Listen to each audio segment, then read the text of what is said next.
Hello guys and welcome to triple I Q. और यहाँ से भाई हम लोग अपने इलेक्ट्रोस्टैटिक के एमसीक्यूज को कंटिन्यू कर रहे हैं। इससे पहले वाले लेक्चर में हम लोगों ने क्वेश्चन नंबर 37 तक कवर कर लिया था। आज हम लोग क्वेश्चन नंबर 38 के ऊपर बात करेंगे। क्वेश्चन नंबर 38 काफ़ी कॉन्सेप्चुअल क्वेश्चन है भाई, और अगेन ये लेक्चर काफ़ी लंबा जाएगा। क्वेश्चन पूछ रहा है what will be the electric field at the centre of sphere. यानी यहाँ पे आपको इलेक्ट्रिक फील्ड कैसे कैलकुलेट करते हैं ये सीखना होगा। और इलेक्ट्रिक फील्ड कैलकुलेट करना काफ़ी कॉम्प्लिकेटेड टास्क होता है। यानी यहाँ पे हम लोग को एक थ्योरम यूज़ करना होगा जिसको बोलते हैं हम लोग गॉस थ्योरम। और गॉस थ्योरम को डायरेक्ट स्टार्ट करने से पहले हम लोग को यहाँ पे इलेक्ट्रिक फ्लक्स के बारे में समझना होगा। और जब आप इलेक्ट्रिक फ्लक्स को समझने की कोशिश करेंगे तो इसी से रिलेटेड एक वर्ड होता है सरफेस एरिया, इसको समझना होगा। और जब आप सरफेस एरिया को समझने की कोशिश करेंगे तो यहाँ पे क्वेश्चन अराइज होगा कि जो सरफेस एरिया होता है ये एक वेक्टर क्वांटिटी है या फिर कहिए स्केलर क्वांटिटी है। अब आप यहाँ पे कंफ्यूज हो जाइएगा कि सरफेस एरिया होता क्या है। तो सरफेस एरिया कुछ नहीं, जो आपने बचपन में पढ़ा है। जैसे मान लेते हैं आपके पास एक रेक्टेंगुलर है, रेक्टेंगुलर टाइप का जमीन है, तो सीधी सी बात इसका लेंथ होगा और इसका कुछ ना कुछ ब्रेथ होगा। तो यहाँ पे इसका कुछ ना कुछ एरिया होगा जो कि एरिया होगा आपका L इंटू बी के बराबर। तो इसी सरफेस एरिया यानी इस टाइप के एरिया को हम लोग बोल रहे हैं यहाँ पे सरफेस एरिया। तो ये जो एरिया होता है एक वेक्टर क्वांटिटी है या फिर कहिए स्केलर क्वांटिटी है।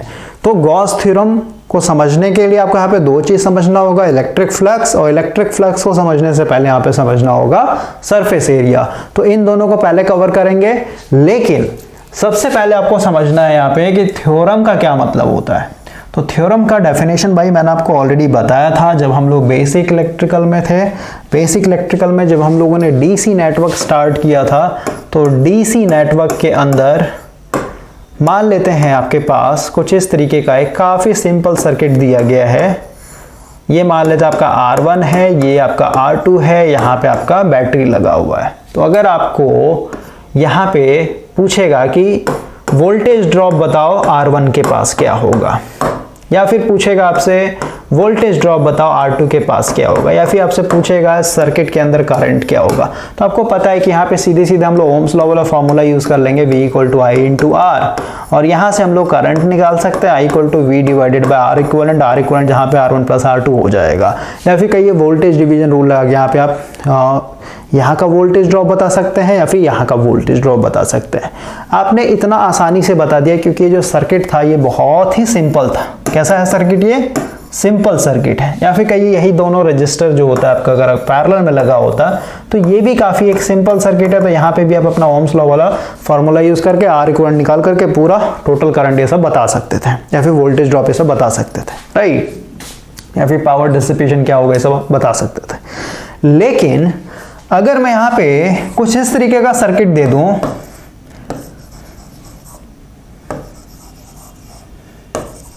कुछ इस तरीके अगर मैं सर्किट दे दूं भाई,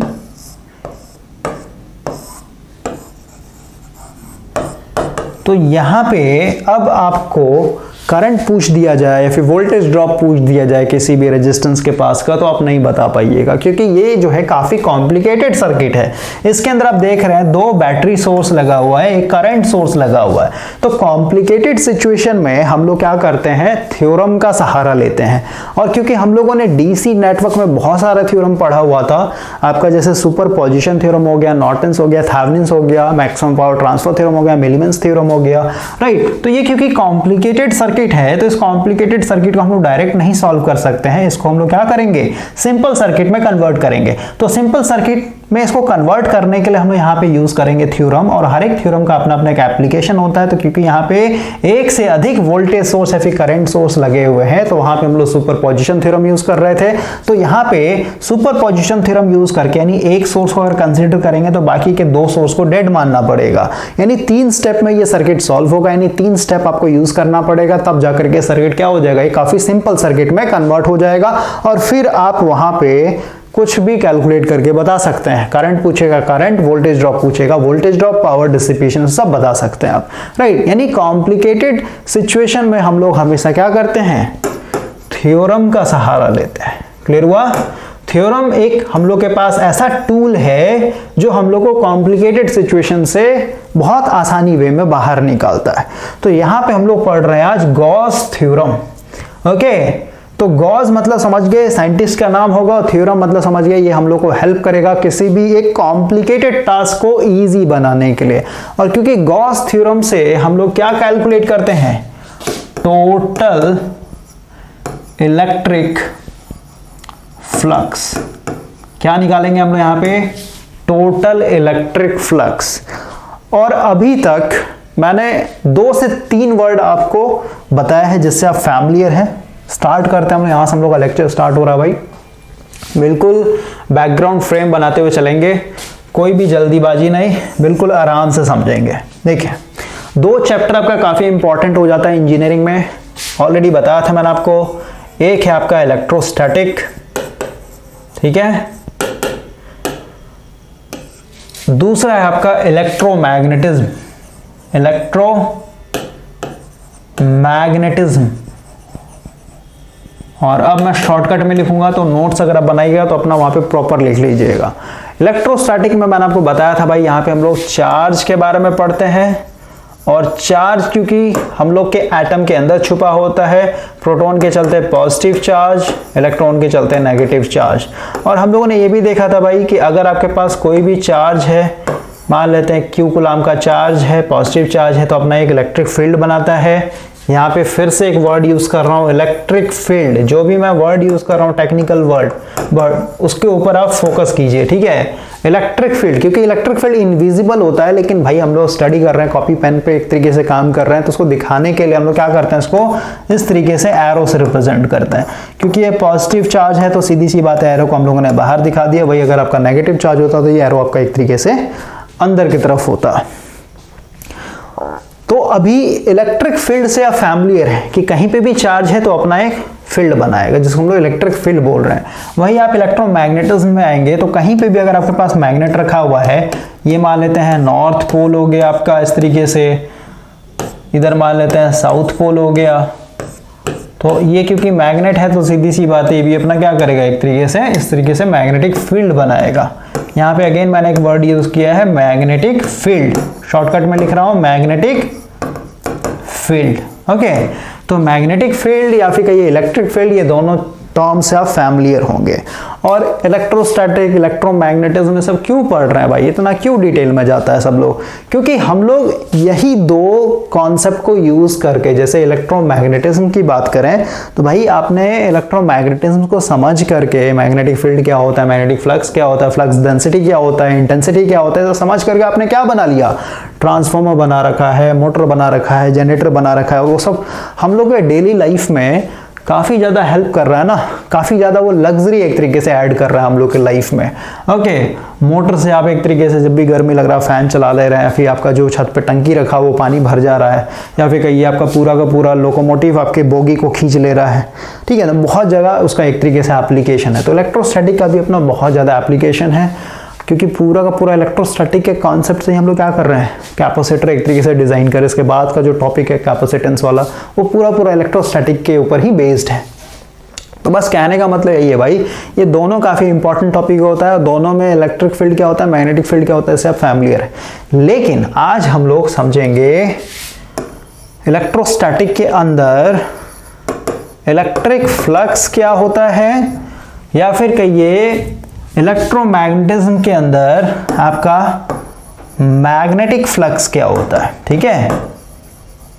और दोनों में से किसी एक को समझ जाइएगा, क्योंकि दोनों फील्ड बना रहा है भाई, ये भी इलेक्ट्रिक फील्ड है वो भी मैग्नेटिक फील्ड है। किसी एक चीज को पकड़ करके चलेंगे हम लोग यहाँ पे, क्योंकि हम लोग इलेक्ट्रोमैग्नेटिज्म से काफी फैमिलियर हैं, तो इलेक्ट्रोमैग्नेटिज्म को लेकर के चलेंगे, तो पैरेलली आपका इलेक्ट्रोस्टैटिक का भी कॉन्सेप्ट कवर होते चला जाएगा। तो सबसे पहले हम लोग इलेक्ट्रोमैग्नेटिज्म को यहाँ से स्टार्ट करते हैं सेपरेटली। बार बार हम लोग यहाँ पे इसी डायग्राम का सहारा लेंगे, क्योंकि हम लोग इलेक्ट्रिकल के स्टूडेंट हैं, ऑलरेडी हम लोगों ने मशीन को काफ़ी डिटेल में कवर किया हुआ है। तो ये वाला डायग्राम काफ़ी इजी होगा आपके लिए समझने के लिए। ये आपका एक तरीके से नॉर्थ पोल साउथ पोल रखा हुआ है, तो अपना ये फील्ड इस तरीके से बनाएगा, जिसको हम लोग मैग्नेटिक फील्ड बोल रहे हैं। और हम लोगों ने यहाँ पे एक कंडक्टर प्लेस किया हुआ है, कंडक्टर दिखा देता हूँ मैं दूसरे कलर से, थोड़ा सा लाइट कर लेते हैं। ये मान लेते हैं आपका एक सिंगल टर्न का एक कॉइल रखा हुआ है, और कॉइल है इसका मतलब क्या, दो कंडक्टर रखे हुए, ये वाला एक कंडक्टर, ये वाला कंडक्टर। क्लियर। अब हम लोग को पता है भाई कि इस कंडक्टर को या फिर इस कॉइल को अगर मैं घुमाऊं, मान लेते हैं मैं क्लॉकवाइज डायरेक्शन में घुमा रहा हूं और 90 डिग्री अभी घुमा रहा हूं फर्स्ट केस में, तो 90 डिग्री घूमने के बाद ये कहां पहुंच जाएगा कॉइल, ये कॉइल कुछ आपका पहुंच जाएगा ऐसे, ये खड़ा हो जाएगा एक तरीके से, राइट। उसको और टिल्टेड दिखाता हूं, ये ऐसे खड़ा हो जाएगा, ठीक है। यानी फर्स्ट केस में ऐसे सोया हुआ था, सेकंड केस में मैंने इसको 90 डिग्री घुमा दिया तो ऐसे खड़ा हो गया। तो हम लोग को पता है कि फर्स्ट केस में ऐसे पड़ा हुआ था, और ये पेन से, ये जो दो पेन है मेरे पास, वो मैं फील्ड लाइन दिखा रहा हूं। जैसे मेरा हाथ है, इसको समझिए मेरा कंडक्टर है रखा हुआ, यानी कॉइल रखा हुआ, इसके ऊपर से ऐसे फील्ड लाइन पास है, ये हरा हरा लाइन देख रहे हैं इस तरीके। तो सीधी सी बात है, जब मैंने इसको रोटेट किया, ऐसे रोटेट किया भाई, तो ये फील्ड लाइन देख रहे हैं, ये डिस्टर्ब हुआ, मतलब मेरे हाथ के रोटेशन के कारण ये जो फील्ड लाइन था हरा कलर का, वो डिस्टर्ब हुआ। डिस्टर्बेंस को हम लोग टेक्निकल भाषा में क्या बोलते हैं, कट हुआ है, फील्ड लाइन कट हुआ है। अभी मैं बस फील्ड लाइन बोल रहा हूं, मैग्नेटिक फील्ड लाइन एक तरीके से क्या हुआ, यहाँ पे डिस्टर्ब हुआ है, फिर ये कट हुआ है। और मैग्नेटिक फील्ड लाइन के डिस्टर्बेंस के कारण या फिर कट होने के कारण ही हम लोग का क्या होता है, EMF इंड्यूस्ड होता है। और अगर हम लोग इसको ग्राफ से यहाँ पे रिप्रेजेंट करें तो कुछ इस तरीके का आपका ग्राफ बनेगा, क्योंकि जब ये 90 डिग्री घुमा, ये कहाँ था, ये पोजीशन A था, ये पोजीशन B है। पोजीशन A कौन सा, जब ये ऐसे फ्लैट पड़ा हुआ था, और ये पोजीशन B मतलब कौन सा, जब ये ऐसे खड़ा हो गया 90 डिग्री पे आकर के। तो यहाँ पे आपका मैग्नेटिक फील्ड 0, क्योंकि इस केस में आप देख रहे हैं कि कोई भी मैग्नेटिक फील्ड लाइन डिस्टर्ब नहीं हो रहा है। क्लियर हुआ। और वही फिर हम लोग जब इसको और फ्लिप कर देंगे 90 डिग्री, तो कुछ इस तरीके का आपका ग्राफ बनेगा। हम लोगों ने ऑलरेडी देखा हो भाई। अब इसी कॉन्सेप्ट से हम लोग एक काफ़ी इंपॉर्टेंट टर्म सीखने जा रहे हैं। देखिए, इसको मैं थोड़ा सा छोटा करके साइड करता हूँ। अब आते हैं हम लोग अपने मेन कॉन्सेप्ट के ऊपर। आप इमेजिन कीजिए कि मेरे पास इस तरीके का, मतलब समझिए, बार बार बनाएंगे नहीं भाई, बस समझिए, इधर एक नॉर्थ पोल रखा हुआ है, इधर साउथ पोल रखा हुआ है, यानी एक मेरे पास यूनिफॉर्म मैग्नेटिक फील्ड लाइंस है। ठीक है, इस तरीके से मैग्नेटिक फील्ड लाइंस है मेरे पास। क्लियर हुआ। और इस मैग्नेटिक फील्ड लाइन में मैं एक एरिया कंसीडर कर रहा हूं, मतलब एक सरफेस कंसीडर कर रहा हूं भाई। सरफेस कहने का मतलब, जैसे मान लेते हैं पेपर है मेरे पास, भाई इस पेपर का कुछ लेंथ होगा, कुछ ब्रेथ होगा, यानी का कुछ एरिया होगा, समझ गए। यानी इस पेपर को मैं कुछ ऐसे रख रहा हूँ, ठीक है, ऐसे समझिए, ऐसे मैं रख रहा हूँ, ऐसे प्लेस कर रहा हूँ। ओके, इसमें बना देता हूँ मैं, ये कुछ इस तरीके का मान लेते हैं मेरे पास सरफेस एरिया मैंने कंसीडर किया है। ठीक है, ये कागज को मैंने ऐसे रख दिया, ऐसे समझिए। इसको और थोड़ा अच्छे से बनाते हैं।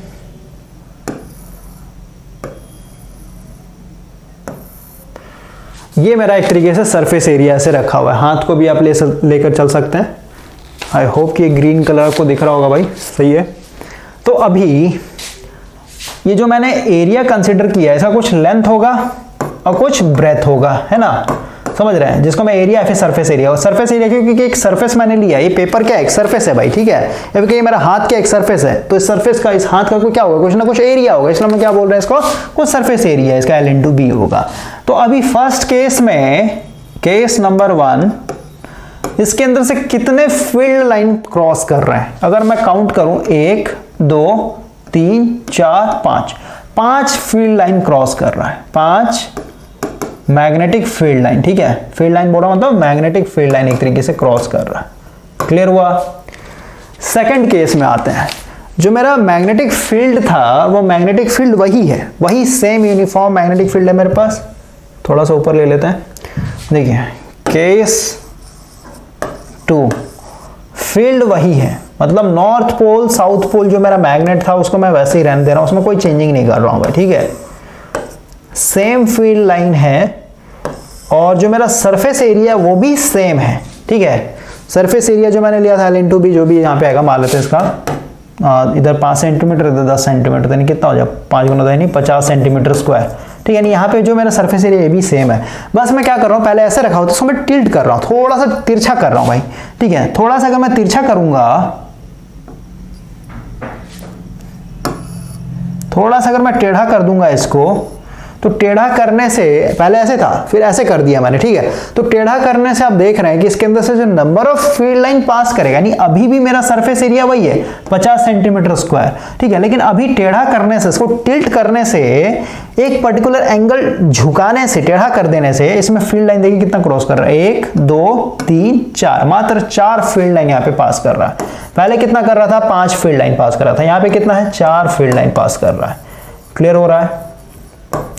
वही अगर मैं यहाँ पे थर्ड केस ले लूं, थर्ड केस में भी हम लोग यहाँ पे मैग्नेटिक फील्ड लाइन को कोई भी चेंज नहीं कर रहे हैं, वो भी हम लोग का मतलब पहले जैसा ही यूनिफॉर्म है हम लोग का। ये केस नंबर 3,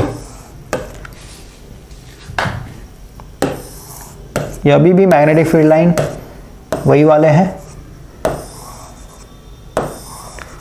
इस केस में बस जो हम लोग का सरफेस एरिया वही है, उसमें कोई चेंजिंग नहीं है, बस इसका एंगल जो है, पहले मैंने ऐसे रखा फिर ऐसे किया, अब मैं पूरा इसको मैं टिल्ट कर दे रहा हूं, ठीक है। पूरा टिल्ट करने का मतलब क्या हुआ, कुछ इस तरीके का आपका मैंने कर दिया, ठीक है। ये पूरा ऐसे बेंड हो गया, सरफेस पे झुक गया एक तरीके से। तो इस केस में आप देख रहे हैं इसके अंदर से कोई भी मैग्नेटिक फील्ड लाइन पास नहीं कर रहा है, जीरो मैग्नेटिक फील्ड लाइन, ठीक है, जीरो मैग्नेटिक, भाई फील्ड लाइन लिखते हैं ना, और सब समझ जाइए, जीरो मैग्नेटिक फील्ड लाइंस। अब इतना समझाने का क्या मतलब है, देखिए फर्स्ट केस में यहां पे 5 फील्ड लाइन था, यहां पे 4 फील्ड लाइन है, यहां पे 0 फील्ड लाइन है। तो सबसे पहले यहां पे मैग्नेटिक फ्लक्स का अगर मैं डेफिनेशन लिखूं, मैग्नेटिक फ्लक्स, मैग्नेटिक फील्ड आपको क्लियर है कि कहीं पे भी नॉर्थ पोल साउथ पोल है, फिर कहीं पे भी चार्ज है तो उसके चलते इलेक्ट्रिक फील्ड बनेगा, कहीं पे भी मैग्नेट है तो उसके चलते मैग्नेटिक फील्ड बनेगा। लेकिन यहां पे मैं डिफाइन कर रहा हूं मैग्नेटिक फ्लक्स क्या होता है। तो मैग्नेटिक फ्लक्स का अगर डेफिनेशन लिखूं तो यहां पे होगा the number of magnetic field lines passing through a, बहुत इंपॉर्टेंट लाइन है लास्ट वाला, पासिंग थ्रू अ पर्टिकुलर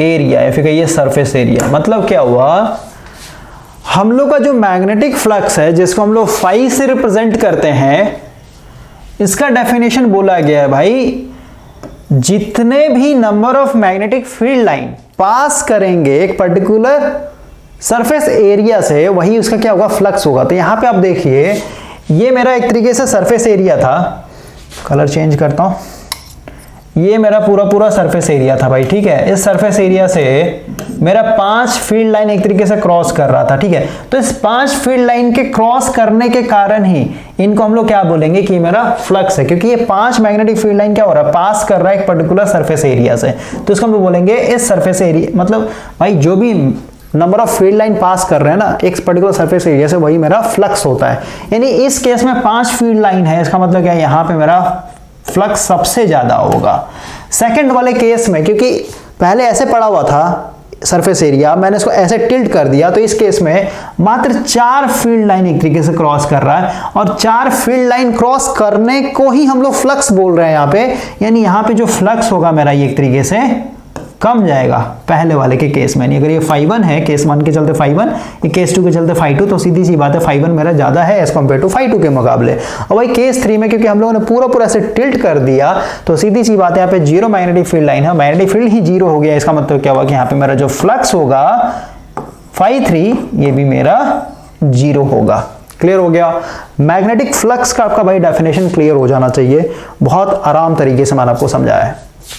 तो यहां पे आप देख रहे हैं तीनों केस में मैग्नेटिक फील्ड लाइन कांस्टेंट है, नॉर्थ पोल साउथ पोल को मैंने छेड़ा नहीं, जो एरिया था उसको भी मैंने छेड़ा नहीं। एरिया मेरा यहाँ पे 50 सेंटीमीटर स्क्वायर, यहाँ पे 50 सेंटीमीटर स्क्वायर, यहाँ पे भी 50 सेंटीमीटर, यानी तीनों केस में मैग्नेटिक फील्ड को भी नहीं छेड़ा, सरफेस एरिया को भी नहीं छेड़ा, हर जगह कांस्टेंट है। मैंने बस यहाँ पे क्या चेंज किया है, एंगल को चेंज किया है। यानी जिस पोजीशन पे ये जो मेरा सरफेस रखा हुआ था, जो सरफेस एरिया रखा हुआ है भाई, जो प्लेन रखा हुआ है, उसके एंगल को या फिर उसके डायरेक्शन को बस मैंने चेंज किया। पहले ऐसे था, फिर ऐसे था, फिर ऐसे, मतलब सिर्फ डायरेक्शन को चेंज करने के कारण यहां पे आप देख रहे हैं कि जो मेरा आउटपुट है यानी जो रिजल्ट है उसमें चेंजिंग देखने को मिल रहा है। उसमें ज्यादा फ्लक्स, इसमें कम, और इसमें एकदम कम, जीरो हो गया एक तरीके से, राइट। यानी ये जो एरिया है, जो मैंने एरिया कंसीडर किया, जो सरफेस एरिया कंसीडर किया है भाई, इसका डायरेक्शन बहुत ज्यादा इंपॉर्टेंट एक तरीके से रोल प्ले कर रहा है यहां पे, क्योंकि इसके डायरेक्शन को चेंज करने से मेरा असर यानी आउटपुट यानी जो रिजल्ट है वो एक तरीके से चेंज हो जा रहा है। यानी इस सरफेस के चलते जो एरिया बन रहा है L/B, मैंने यहां पे जो दिखाया है, ये एक वेक्टर क्वांटिटी है, क्योंकि वेक्टर क्वांटिटी में दोनों चीज होता है, मैग्नीट्यूड यानी इसका मैग्नीट्यूड L/B जो भी होगा वो तो होगा ही होगा, साथ में इसका एक डायरेक्शन भी होगा। यहां पे आपको डायरेक्शन भी रिप्रेजेंट करना होगा, क्योंकि डायरेक्शन को चेंज करने से आपका देख रहे हैं आउटपुट या फिर जो रिजल्ट आपको मिल रहा है उसमें चेंजिंग देखने को मिल जा रहा है। यानी सरफेस एरिया या फिर सीधे सीधे कहिए एरिया जो होता है एक वेक्टर क्वांटिटी होता है। अब वेक्टर क्वांटिटी है तो मैग्नीट्यूड के साथ साथ डायरेक्शन होगा। अब यहाँ पे क्वेश्चन आते हैं डायरेक्शन हम लोग कैसे दिखाएंगे, तो डायरेक्शन हमेशा भाई इसका जो सरफेस है, जैसे मान लेते हैं ये मेरा हाथ है, ठीक है, तो ये इस हाथ का कुछ एरिया होगा, है ना, तो जो भी आपने सरफेस कंसीडर किया है इसके परपेंडिकुलर इसका डायरेक्शन होता है। यानी ये जो पेन मैंने दिखाया जो कैमरे के लेंस की तरफ जा रहा है ये इसका डायरेक्शन होगा, ठीक है, या फिर ऐसे अगर मैं दिखाऊं तो ये इसका डायरेक्शन हो गया, ठीक है, पेन इसके ऊपर परपेंडिकुलर डायरेक्शन दिखाना पड़ता है। यानी ये पहले ऐसे सरफेस एरिया रखा हुआ था, तो इसका अगर हम लोग डायरेक्शन यहां पे रिप्रेजेंट करने की कोशिश करें, देखिए इसका जो डायरेक्शन होगा भाई, ये डायरेक्शन कुछ इस तरीके का होगा, इसके ऊपर परपेंडिकुलर, सरफेस के ऊपर परपेंडिकुलर, ये पूरा सरफेस है इसका, ठीक है, सरफेस के ऊपर परपेंडिकुलर आपको दिखाना पड़ेगा। यानी फर्स्ट केस में जो मैग्नेटिक फील्ड का डायरेक्शन था, व्हाइट वाला लाइन, मैग्नेटिक फील्ड का डायरेक्शन इस डायरेक्शन में था, और जो मेरा सरफेस एरिया का जो डायरेक्शन था ये भी इसी डायरेक्शन में, ठीक है। यानी दोनों के बीच में यहाँ पे जो एंगल बन रहा है ये 0 डिग्री का बन रहा है, ठीक है। यहाँ पे जो थीटा है, एंगल बिटवीन किसके बीच में, मैग्नेटिक फील्ड और सरफेस एरिया के बीच में 0 एंगल है, क्योंकि ये भी इसी तरीके से, ये भी इसी तरीके से। सेकंड केस में अगर देखें तो मैग्नेटिक फील्ड का डायरेक्शन तो सेम है, लेकिन सरफेस एरिया इसका परपेंडिकुलर अब दिखाइए, क्योंकि पहले ऐसे पड़ा हुआ था, अब ऐसे इसको थोड़ा सा बेंड किया तो ये कहाँ आ जाएगा, ऐसे आ जाएगा। यानी यहाँ पे अगर हम लोग दिखाएं, ये मेरा मैग्नेटिक फील्ड का डायरेक्शन हो गया, ये मेरा मैग्नेटिक फील्ड का डायरेक्शन है, और जो मेरा सरफेस एरिया है कुछ इस तरीके का, यानी इससे आपका थीटा एंगल कुछ बना रहा होगा। क्लियर हुआ, पहले 0 डिग्री फिर थीटा डिग्री। और इस केस में अगर देखें तो इस केस में मैग्नेटिक फील्ड तो मेरा अभी भी वही है, मैग्नेटिक फील्ड का डायरेक्शन वही है, लेकिन सरफेस एरिया पहले ऐसे था, यानी पहले ऐसे था, ठीक है, फिर ऐसे टिल्ट किया तो इसका डायरेक्शन भी टिल्ट हो जाएगा, फिर मैंने ऐसे किया तो ये पूरा डाउनवर्ड आ जाएगा, ठीक है। यानी इसका ये कुछ इस तरीके का आपका डायरेक्शन है, ठीक है, सरफेस का, यानी यहाँ पे कुछ इस तरीके का, यानी यहाँ पे कितना है 90 डिग्री एक तरीके से बना रहा, तो 90 डिग्री के यानी मैग्नेटिक फील्ड इस तरीके से, और जो आपका सरफेस एरिया उसके बीच का जो डायरेक्शन मतलब जो एंगल है 90 डिग्री होता है। यहाँ पे आप देख रहे हैं जो फ्लक्स है मेरे को 0 मिल रहा है, क्योंकि यहाँ पे मैग्नेटिक फील्ड लाइन बिल्कुल भी पास नहीं कर रहा है। यही सेम कॉन्सेप्ट यहां पे यूज हो रहा था आपके डीसी मशीन में। डीसी मशीन में आप देख रहे थे भाई कि पहले इस तरीके से पड़ा हुआ था, तो ये जो आपने एक सिंगल टर्न का कॉइल लिया हुआ है, तो ये एक सरफेस एरिया मतलब एक एरिया कंसीडर कर रहा है, इतना दूर का एरिया कंसीडर कर रहा, समझ गए बात को। तो इस एरिया में आपको डायरेक्शन दिखाना पड़ेगा, और इसका डायरेक्शन मैंने आपको बताया था, तो ऊपर की तरफ ले लिया फिर नीचे की तरफ, मतलब हमेशा परपेंडिकुलर लेना होगा, ठीक है, इस तरीके से। तो सीधी सी बात है, फील्ड लाइन आपका ऐसे जा रहा है, ये मेरा मैग्नेटिक फील्ड लाइन था और ये मेरा एक तरीके से ऐसे था, ठीक है। तो इनके बीच में लाइन मतलब बस ऐसे समझिए, है ना, नहीं भाई उतना मैंने एक्सप्लेन किया ना, यहाँ पे आपका दिमाग काम कर जाएगा, ठीक है। यानी पहले ऐसे पड़ा हुआ था, तो ऐसे मतलब इसका रोटेशन के कारण क्या है, इसका जो एरिया है उस एरिया का डायरेक्शन चेंज हो रहा है। एरिया का डायरेक्शन चेंज होने से यहाँ पे जो मैग्नेटिक फील्ड लाइन जो इनके साथ लिंक कर रहे थे, जो अंदर से पास हो रहे थे, अब रोटेशन के कारण जो डिस्टर्बेंस हो रहा था वो एक तरीके से कभी ज्यादा कभी कम हो रहा था। उस बेसिस पे आपको यहाँ पे जो आउटपुट में ईएमएफ देखने को मिल रहा था, इसमें आपका चेंजिंग आ रहा है, देख रहे हैं। आउटपुट चेंज हो रहा है कि नहीं हो रहा है बोलिए। हाँ, इस कॉइल को घुमाने के चलते पहले मैक्सिमम ईएमएफ आया, फिर धीरे धीरे धीरे धीरे गिरा, फिर एकदम जीरो हो गया, फिर नेगेटिव में चला गया, फिर मैक्सिमम नेगेटिव, फिर ये धीरे धीरे जीरो, फिर ऐसे एक तरीके से चलते जाएगा आपका। क्लियर है नहीं? बस मैं यहाँ पे क्या कर रहा हूँ, बस ये जो कॉइल है सिंगल टर्न का, इसको बस मैं इसके एरिया को यानी इसके डायरेक्शन को बस चेंज करते जा रहा हूँ। ठीक है, 360 डिग्री घुमाएंगे तो ऑटोमेटिक आपका देख रहे हैं एंगल चेंज, मतलब सरफेस एरिया का एंगल चेंज होगा तो आपका यहाँ पे आउटपुट भी एक तरीके से चेंज, मतलब रिजल्ट आपको दिख रहा है ना, चेंज मिल रहा है एक तरीके से। तो हम लोग वेक्टर क्वांटिटी उसको बोलते हैं भाई जिसमें मैग्नीट्यूड तो होगा ही होगा, साथ में जो डायरेक्शन होता है वो डायरेक्शन काफ़ी इंपॉर्टेंट रोल प्ले करता है। यहाँ पे आप देख रहे हैं सब चीज़ मैंने कांस्टेंट किया हुआ है, मैग्नेटिक फील्ड लाइन भी, सरफेस एरिया भी, बस इसका डायरेक्शन को मैं चेंज कर रहा हूँ। यहाँ पे आप देख रहे हैं पूरा पूरा आउटपुट में कितना ज़्यादा चेंजिंग देखने को मिल रहा है ना। वही चीज़ आपके डीसी मशीन में भी, यानी जो जनरेटर का प्रिंसिपल था वहाँ पर भी वही चीज़ हो रहा था। आई होप कि दो चीज़ समझ में आया होगा, मैग्नेटिक फ्लक्स क्या होता है, और यहाँ पे जो मैंने सरफेस एरिया लिया है इसको हम लोग वेक्टर क्वांटिटी क्यों बोलते हैं, क्योंकि इसके पोजीशन को चेंज करने से या फिर कहिए एंगल को चेंज करने से या फिर कहिए डायरेक्शन, भाई डायरेक्शन दो तरीके से मेजर करते हैं। ठीक है, या तो आप अगर गोल गोल घुमा रहे हैं तो उसमें आपका एंगुलर डिस्प्लेसमेंट यानी थीटा में एक तरीके से डायरेक्शन चेंज होगा। ठीक है, तो यहाँ पे हम लोग का जो डायरेक्शन चेंज हो रहा है या फिर पोजीशन जो चेंज हो रहा है वो किस में हो रहा है, थीटा में चेंज हो रहा है। ओके, तो मैग्नेटिक फ्लक्स क्या होता है, किसी भी पर्टिकुलर सरफेस एरिया से जो भी नंबर ऑफ फील्ड लाइन एक तरीके से पास करेगा, मैग्नेटिक फील्ड लाइन जो भी पास करेगा वही उसका क्या होता है, फ्लक्स बोलते हैं हम लोग। ओके, और ये जो फ्लक्स है ये डिपेंड करेगा कि आपका जो सरफेस है उसका पोजीशन क्या है। ठीक है, यानी उसका डायरेक्शन कहाँ पे है एक तरीके से। क्लियर हो गया? मैग्नेटिक फील्ड समझ में आ गया, मैग्नेटिक फ्लक्स समझ में आ गया, सरफेस एरिया को हम लोग वेक्टर क्वांटिटी क्यों बोलते हैं ये समझ में आ गया। अब हम लोग सीधे सीधे इलेक्ट्रोस्टैटिक में आ जाते हैं, और इलेक्ट्रोस्टैटिक में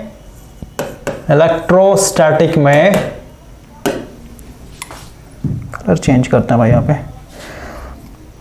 इलेक्ट्रोस्टैटिक में भाई सेम तरीके से हम लोग यहाँ पे दोनों चीज समझ लेंगे। सबसे पहले इलेक्ट्रिक फ्लक्स क्या है, और सरफेस एरिया का तो मैंने आपको बता ही दिया भाई कि वेक्टर क्वांटिटी हो, तो वही सेम चीज़ है यहाँ पे, वही चीज़ ले लो, वही सेम एग्जांपल लेंगे। इलेक्ट्रिक फ्लक्स कैसे बनाते हैं हम लोग प्रैक्टिकल लाइफ में, बताइए।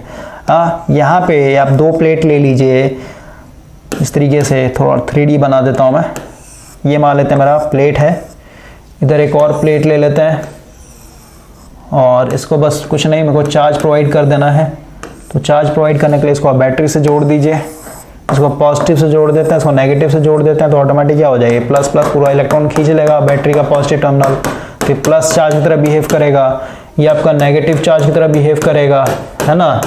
तो ऑटोमेटिक क्या हो जाएगा, यहाँ पे एक यूनिफॉर्म इलेक्ट्रिक फील्ड बन जाएगा, क्योंकि पॉजिटिव से निकलता है और नेगेटिव में इन करता है, तो इस तरीके से मैंने दिखा दिया। ओके, और इसके अंदर एक आप सरफेस एरिया कंसिडर कर लीजिए, और उस सरफेस एरिया के अंदर से जो भी आपका इलेक्ट्रिक फील्ड पास करेगा वही क्या हो जाएगा, उसके लिए इलेक्ट्रिक फ्लक्स हो जाएगा।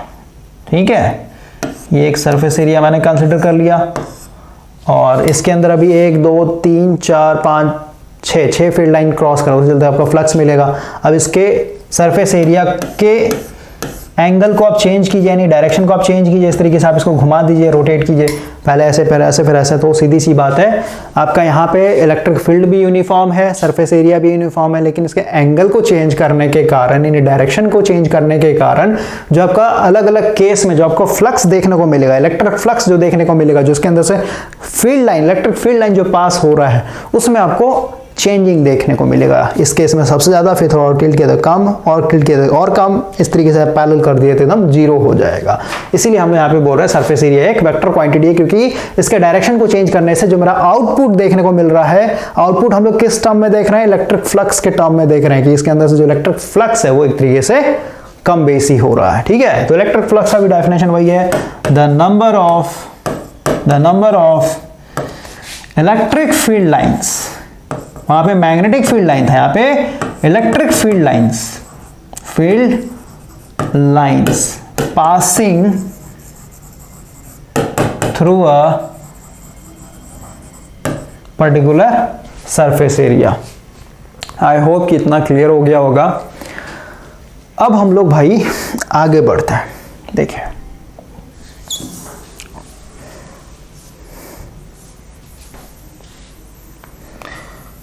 एक और एग्जांपल से समझाता हूं, एक काफी इजी एग्जांपल है भाई।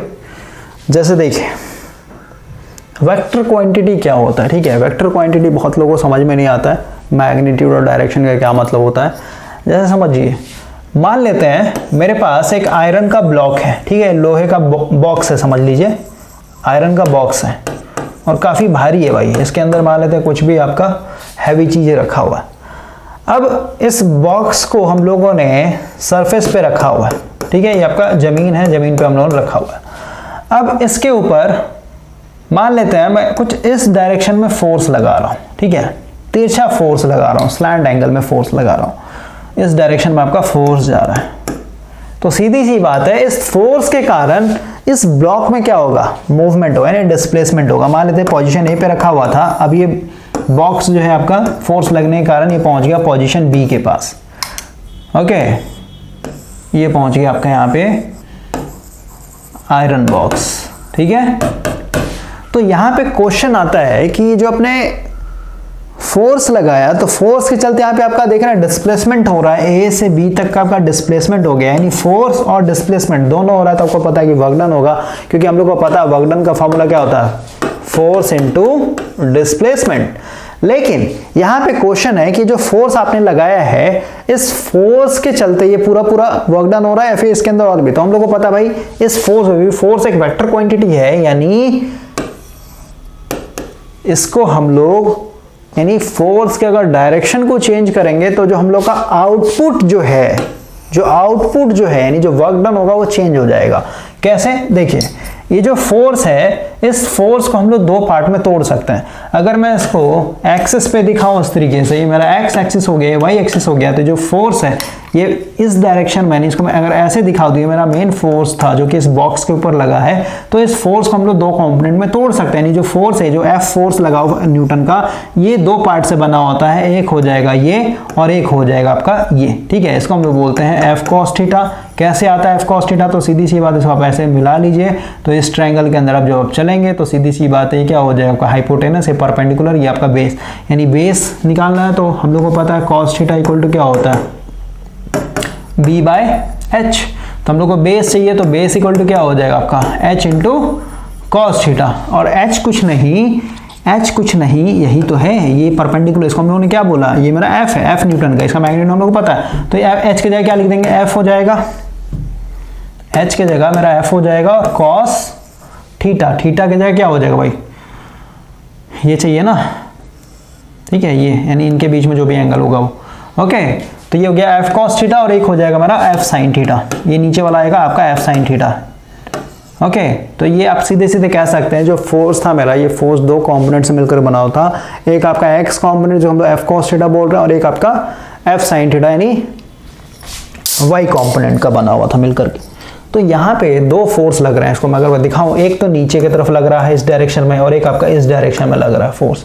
तो मेरे को एक चीज बताइए, वर्क डन किसके कारण हो रहा है, वर्क डन कहने मतलब ये ए पोजीशन से बी पोजीशन में किस फोर्स के चलते आया है।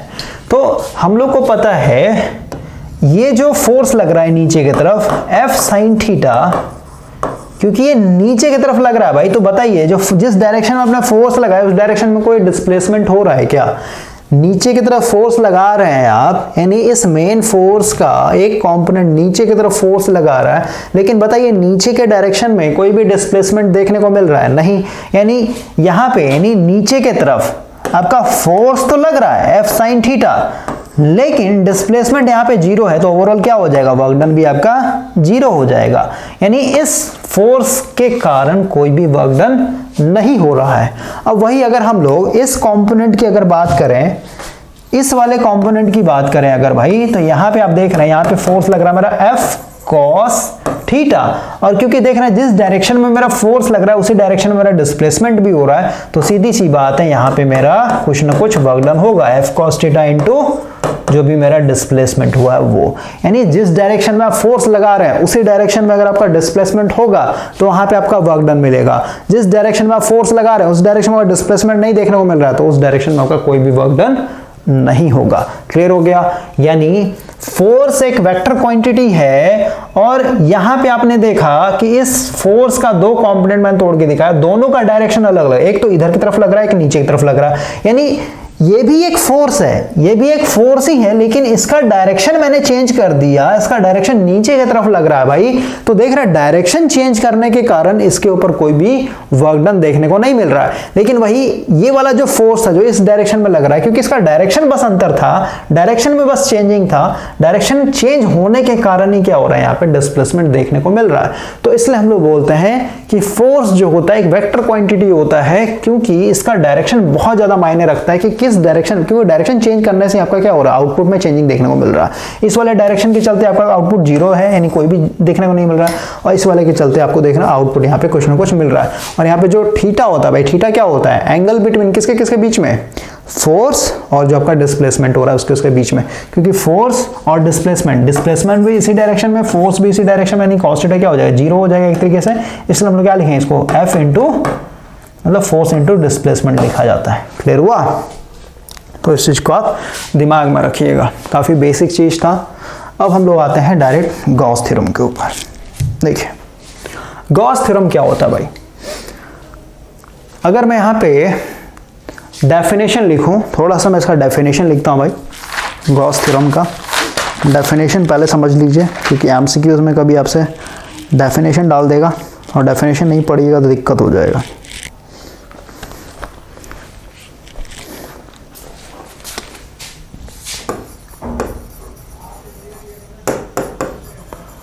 गॉस थ्योरम क्या है आपका ये, ठीक है। It states that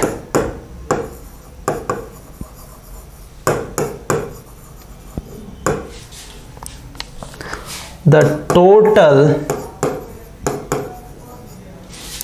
electric flux को हम लोग भाई शॉर्टकट में यहाँ पे इस तरीके से रिप्रेजेंट करते हैं साई से, ठीक है।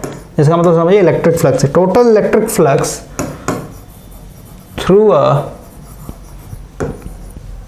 अब सीधी सी बात है इलेक्ट्रिक फ्लक्स है तो फ्लक्स का डेफिनेशन ही मैंने आपको बता दिया कि एक पर्टिकुलर सरफेस एरिया से क्रॉस करेगा, तभी हम लोग उसको क्या बोलते हैं, यानी एक पर्टिकुलर सरफेस एरिया से इलेक्ट्रिक फील्ड क्रॉस कर रहा होगा, उसको हम लोग इलेक्ट्रिक फ्लक्स बोल रहे थे। तो सीधी सी बात है बोल रहे it state that the total electric flux through a closed surface is equal to 1 by epsilon naught times the magnitude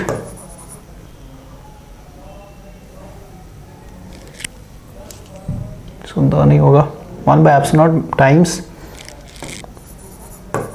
magnitude of the charge enclosed, ठीक है। क्या मतलब हुआ इसको समझते हैं। सबसे पहले तो यहां पे समझिए क्लोज्ड सरफेस क्या होता है। जैसे मान लेते हैं भाई आपके पास एक कटोरी, ठीक है, इस तरीके का मान लेते हैं आपका कटोरी, ओके। तो ये जो कटोरी है ये नीचे से तो क्लोज होता है, राइट, साइड से भी क्लोज है, लेकिन ऊपर वाला जो सरफेस होता है ओपन होता है, यानी ऊपर से कोई भी चीज इसके अंदर आकर के घुस सकता है ना, यानी ये क्या हो गया, ओपन सरफेस है।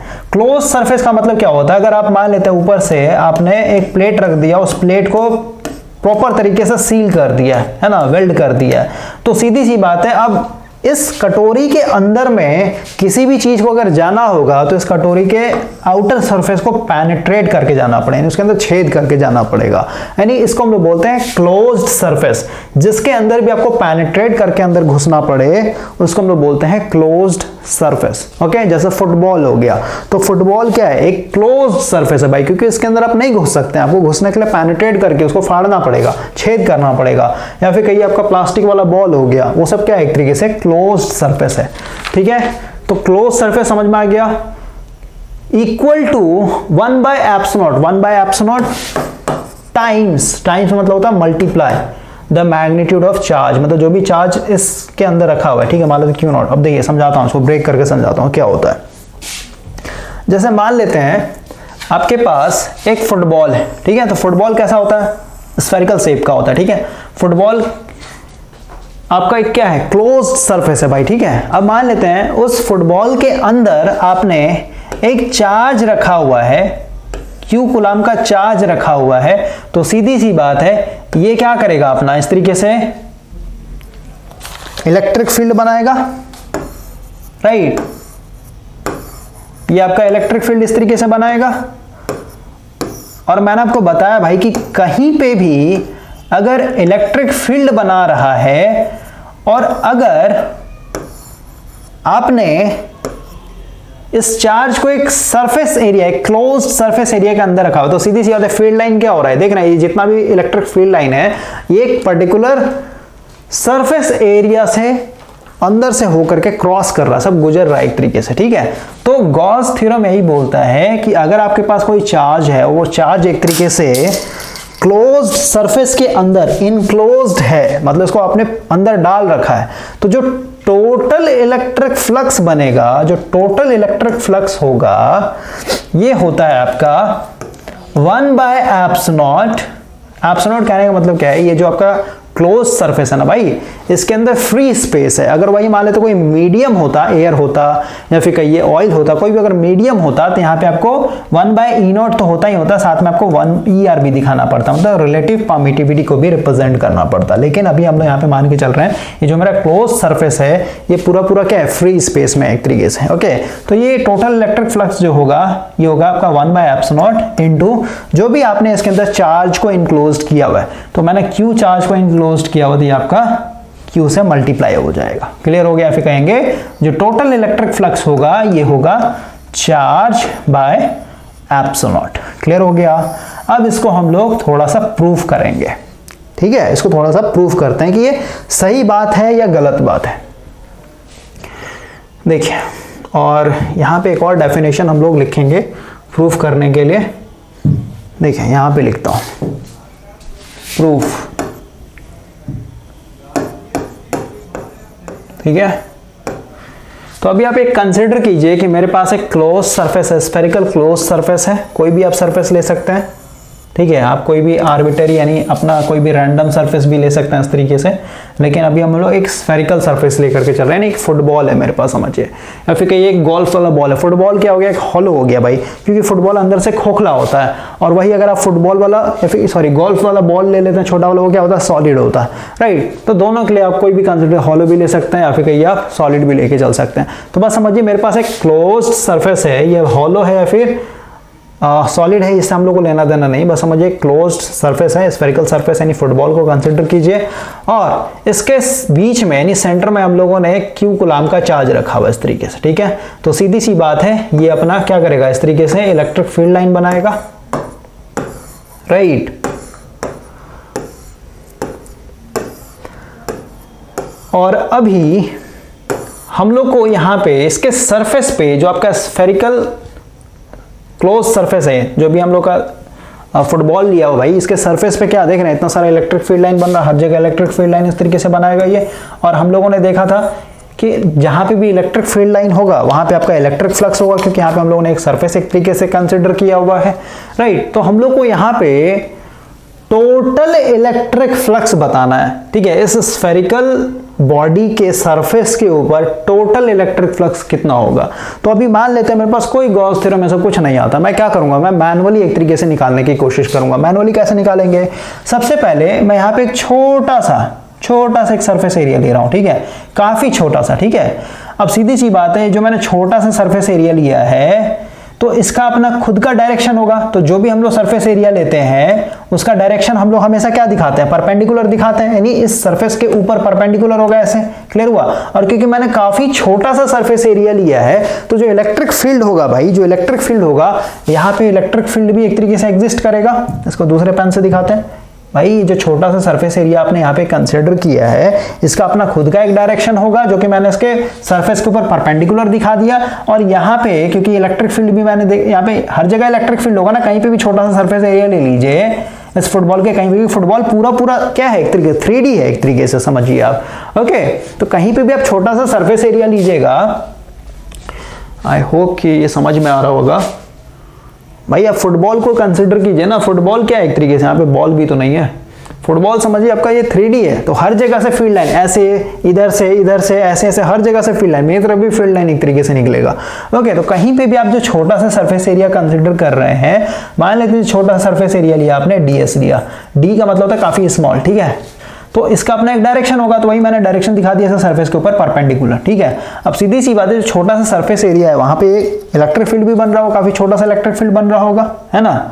यहाँ पे ये आपका सरफेस एरिया हो गया, और क्योंकि वेक्टर क्वांटिटी इसलिए इसको मैं ऐसे दिखा रहा हूँ, माथा पे इसके एरो, तो यहाँ पे एक इलेक्ट्रिक फील्ड भी होगा, इलेक्ट्रिक फील्ड भी आपका वेक्टर क्वांटिटी होता है, तो यहाँ पे छोटा सा इलेक्ट्रिक फील्ड भी होगा। लेकिन इस छोटे से सरफेस एरिया को अगर मैं जूम करके दिखाऊं, थोड़ा सा बड़ा करके दिखाऊं, इसको मैं थोड़ा सा बड़ा करके अगर यहाँ पे दिखाऊं भाई, तो ये कुछ इस तरीके का मैंने लिया हुआ, जूम करके दिखा रहा हूँ। यहाँ पे मेरा ये ds यानी डायरेक्शन दिखा दी एरिया का, और जो इलेक्ट्रिक फील्ड लाइन निकल रहा होगा अंदर से, ये भी तो आपका इसी तरीके से निकल रहा होगा, यानी इसी में आपका इलेक्ट्रिक फील्ड लाइन का भी डायरेक्शन दिखा दे रहा हूँ मैं। यानी यहाँ पे जो E है इलेक्ट्रिक फील्ड और जो मेरा सरफेस एरिया, इनके बीच में जो डायरेक्शन है, इनके बीच में जो एंगल है, वो एंगल क्या है, दोनों पैरेलल, इनके बीच में जो एंगल होगा यानी थीटा जो होगा, ये आपका 0 डिग्री होगा। क्लियर हो गया। एक चीज और हम लोगों ने मिस किया भाई, उसके ऊपर थोड़ा सा बात करता हूँ, यहाँ पे पॉज करते हैं, वापस आते हैं, ठीक है। मैग्नेटिक फील्ड में वापस आ जाइए। हम लोगों को पता है B इक्वल टू, क्योंकि हम लोगों ने इलेक्ट्रिक फ्लक्स तो समझ लिया, लेकिन इलेक्ट्रिक फ्लक्स का फार्मूला क्या होता है वो नहीं समझा। हम लोगों को पता है भाई B इक्वल टू होता है फाई बाय एरिया, है ना, या फिर कहिए फाई इक्वल टू होता है हम लोग का B इंटू एरिया, है ना। इधर से करेंगे क्रॉस मल्टीप्लीकेशन, तो phi equal to B into area हो जाएगा। यानी जितना ज़्यादा, जैसे यहाँ पे जो हम लोगों ने डायग्राम बनाया यहाँ पे भाई, यहीं पे अगर हम लोग समझ लें इस फॉर्मूला को, थोड़ा सा स्पेस बना लेते हैं। ओके, देखिए phi equal to B into area, जहां पे बी क्या है मेरा फ्लक्स डेंसिटी, और एरिया क्या है, ये जो मैंने सरफेस एरिया यहाँ पे कंसिडर किया था वो वाला, वो। तो यहाँ पे देखिए जितना ज्यादा डेंसिटी होगा, डेंसिटी का मतलब क्या है भाई, एक पर्टिकुलर यूनिट एरिया से कितना ज्यादा फील्ड लाइन पास कर रहा है ना, जितना ज्यादा आपका फील्ड लाइन पास करेगा आप कहेंगे उतना ज्यादा डेंसिटी है। यानी B का वैल्यू अगर ज्यादा होगा तो सीधी सी बात है, यानी B का मतलब क्या, number of field line passing through a unit area, मतलब एक यूनिट एरिया से काफी ज्यादा फील्ड लाइन पास कर रहा है, यानी डेंसिटी बहुत ज्यादा है, तो सीधी सी बात है। और एक यूनिट एरिया से अगर मैग्नेटिक फील्ड लाइन बहुत ज्यादा पास कर रहा है, इसका मतलब क्या, फ्लक्स वहां पे उतना ही ज्यादा होगा, ठीक है। तो B ज्यादा तो फ्लक्स भी ज्यादा। और वही अगर हम एरिया की बात करें, जैसे भाई यहाँ पे मैंने एरिया लिया था कितना, 50 सेंटीमीटर स्क्वायर का। यहाँ पे एरिया अगर मैं बड़ा ले लूँ, इतना बड़ा ले लेता हूँ एरिया, ठीक है, तो सीधी सी बात है, एरिया जैसे आपने बढ़ा दिया तो इसके अंदर से देख रहे हैं नंबर ऑफ फील्ड लाइन ज्यादा पास कर रहा है, और नंबर ऑफ फील्ड लाइन ज्यादा पास कर रहा है, इसका मतलब यहाँ पे जो फ्लक्स होगा, ये फ्लक्स आपका पहले से ज्यादा इंक्रीज हो जाएगा। क्लियर हुआ। यहाँ पे भी देख लीजिए, अगर आपने एरिया इतना लिया था पहले, ठीक है, अब एरिया मैंने थोड़ा सा बढ़ा कर दिया, ठीक है, तो एरिया बड़ा कर दिया, सीधी सी बात है फील्ड लाइन आपका बढ़ जाएगा। एरिया घटा दीजिएगा तो नंबर ऑफ फील्ड लाइन उसके अंदर से पास हो रहा था कम। जैसे आप एरिया छोटा सा ले लीजिए, है ना, इतना छोटा सा एरिया ले लीजिए, हाँ, तो इतना छोटा सा मात्र 3 फील्ड लाइन पास कर रहा है, तो सीधी सी बात है फ्लक्स आपका कम जाएगा। क्लियर हुआ। तो एरिया को बढ़ाएंगे तो फ्लक्स बढ़ता है, एरिया को घटा देंगे तो फ्लक्स मेरा घट जाता है। इसलिए हम यहाँ पे फ्लक्स इक्वल टू क्या बोल रहे हैं, ये होता है flux density into area. Clear हुआ। अब इसी तरीके से हम लोग जब इलेक्ट्रोस्टैटिक में आएंगे, तो इलेक्ट्रोस्टैटिक के लिए मैंने आपको यहाँ पे दिखाया है ऑलरेडी, कहाँ गया हम लोग का, शायद से मिटा दिया भाई मैंने, कोई नहीं भाई। इलेक्ट्रिक फील्ड में भी आप जब आएंगे ना, तो इलेक्ट्रिक फील्ड भी वही है, इधर आपका पॉजिटिव प्लेट, इधर नेगेटिव प्लेट, है ना, इस तरीके से आपका इलेक्ट्रिक फील्ड मैंने दिखा दिया। तो इलेक्ट्रिक फील्ड, अब यहाँ पे एक सरफेस एरिया दिखा देता है कुछ इस तरीके का, राइट, ये आपका सरफेस एरिया हो गया। तो यहाँ पे जो इलेक्ट्रिक फ्लक्स होगा, वहां पे मैग्नेटिक फ्लक्स था, ये मैग्नेटिक फ्लक्स है, phi equal to B into area. तो यहाँ पे जो इलेक्ट्रिक फ्लक्स होगा, इलेक्ट्रिक फ्लक्स होता है एक तरीके से इसी का, जैसे यहाँ पे डेंसिटी था, यहाँ पे हम लोग इलेक्ट्रिक फील्ड इंटेंसिटी लेते हैं, ई इनटू यहाँ पे होता है एरिया, क्योंकि यहाँ पे वही कॉन्सेप्ट लगेगा भाई। सीधी सी बात है, इलेक्ट्रिक फील्ड इंटेंसिटी का मतलब क्या हुआ कि एक यूनिट एरिया से जितना ज्यादा फील्ड लाइन पास करेगा, यानी ई जितना ज्यादा होगा भाई, इंटेंसिटी जितना ज्यादा होगा उतना ज्यादा आपका फ्लक्स मिलेगा। जितना कम इंटेंसिटी होगा मतलब काफी छिछला है एक तरीके से, बहुत दूर दूर एक तरीके से इलेक्ट्रिक फील्ड लाइन पास हो रहा है, तो सीधी सी बात आपका इंटेंसिटी कम तो वहाँ पे मैग्नेटिक फ्लक्स भी मतलब इलेक्ट्रिक फ्लक्स भी कम होगा। एरिया बढ़ा दें, एरिया के लिए भी जस्ट समझा, एरिया बढ़ा दीजिएगा तो number of field line electric field line ज्यादा पास होगा, यानी वहाँ पे इलेक्ट्रिक फ्लक्स ज्यादा होगा। ठीक है, तो ये फॉर्मूला होता है electric flux equal to E into area, और वही मैग्नेटिक फ्लक्स के लिए क्या हो जाएगा, बी इंटू एरिया। क्लियर हो गया। अब हम लोग आते हैं अपने गॉस थ्योरम के ऊपर। तो यहां पे मैंने बताया भाई कि मैं यहां पे मैन्युअली ये जो मेरा स्फेरिकल बॉडी है, इस स्फेरिकल बॉडी के सरफेस के ऊपर कितना मेरा टोटल जो इलेक्ट्रिक फ्लक्स होगा वो क्या होगा, इसको मैं मैन्युअली एक तरीके से फाइंड आउट कर रहा हूं। मैंने एक छोटा सा सरफेस एरिया लिया, उस सरफेस एरिया के डायरेक्शन को मैंने दिखाया और उस छोटे से सरफेस एरिया को मैंने ds नाम दिया है, क्योंकि ये वेक्टर क्वांटिटी होता है इसलिए मैंने इसके माथे पे एरो दिखाया है। यहाँ पे सीधी सी बात है, चार्ज रखा हो तो सीधी इलेक्ट्रिक फील्ड भी बनेगा यहाँ पे, तो इलेक्ट्रिक फील्ड का अपना एक डायरेक्शन होता है, तो डायरेक्शन भी आपको, क्योंकि छोटा सा सरफेस एरिया लिया तो सीधी सी बात है इलेक्ट्रिक फील्ड भी यूनिफॉर्म होगा, और आप कह सकते हैं जो इसका डायरेक्शन होगा डायरेक्शन भी आपका सरफेस एरिया के डायरेक्शन में होगा, यानी थीटा इक्वल टू 0 होगा। तो इस छोटे से सरफेस एरिया में मेरा क्या होगा, एक तरीके से एक इलेक्ट्रिक फील्ड लाइन पास कर रहा है इस तरीके से, है ना, फील्ड लाइन पास कर रहा है, मतलब क्या यहाँ पे एक इलेक्ट्रिक फ्लक्स मिलेगा, और वो इलेक्ट्रिक फ्लक्स क्योंकि सरफेस एरिया काफी छोटा लिया तो जो इलेक्ट्रिक फ्लक्स मिलेगा ये भी काफी छोटा मिलेगा, और ये कितने के बराबर होगा, अभी जस्ट मैंने आपको बताया कि साई बराबर क्या होता है, यहाँ का जो इंटेंसिटी है वो इनटू जो आपका यहाँ पे सरफेस एरिया मतलब जो एरिया लिया है वो, यानी कितने के बराबर होगा, ये हो जाएगा आपका वेक्टर ई डॉट प्रोडक्ट अगर आपने पढ़ा हो ठीक है भाई, नहीं तो डॉट यहाँ पे मैं लिख देता हूँ जो आपका सरफेस एरिया लिया है वो ds। ठीक है, और अगर आप ऐसे नहीं दिखाना चाहते हैं तो डॉट प्रोडक्ट को आप ओपन कीजिएगा तो वेक्टर ई मतलब ई इंटू ds यहाँ पे हो जाएगा cos theta. Okay, cos theta क्योंकि यहाँ पे मैंने अभी बताया इनके बीच में ये दोनों पैरेलल है ना, ठीक है, ई और मतलब इलेक्ट्रिक फील्ड और ये जो आपका सरफेस एरिया इनके बीच में एंगल 0 है, यानी cos थीटा इक्वल टू 0, यानी क्या हो जाए सीधे सीधे ई इंटू जो आपका सरफेस एरिया है वो। क्लियर हो गया, यानी सीधी सी बात है भाई, ये फॉर्मूला बस लगा लीजिए। ठीक है, साई बराबर ई इंटू जो आपका एरिया होता है वो, एरिया को यहाँ पे मैं सरफेस एरिया यानी ऐसे रिप्रेजेंट कर रहा हूँ ताकि आप बुक के साथ सिंक्रोनाइज हो सके। क्लियर हो गया, ये मेरा एक तरीके से छोटा सा फ्लक्स है, कहाँ का, इस छोटे से सरफेस एरिया के लिए।